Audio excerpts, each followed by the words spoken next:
พ่อใหญ่เสียอย่างพี่พุ่งนี่อย่างใหญ่สงกรานต์เนี่ยเขาเจ้าเมียบ้านบึมกลับบ้านบึมคอยละอยากกลับบ้านคือเขาเจ้ากลับแหมมันจะกลับก็กลับตัวภาษาอันเมืองเลยกับสกลมันสิไกลกันยังคันบ่อยากเอารถส่วนตัวเมื่อก็ขี่รถโดยสารว่าคนหลายก็ได้เงินค่ารถบ่มีเงินค่ารถบ่มีหันตัวโอ้ยมันจะหาไปอีก10,000มันก็บ่ได้เด้เงินค่ารถน่ะ What ชัวมันเงินเหงาปานนั้นเฮ็ดจังได๋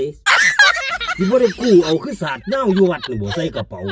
แต่เงินค่าคืบนี่มันก็ยังหายากอยู่สิไปหาเงินค่ารถว่านี่แหมโอ้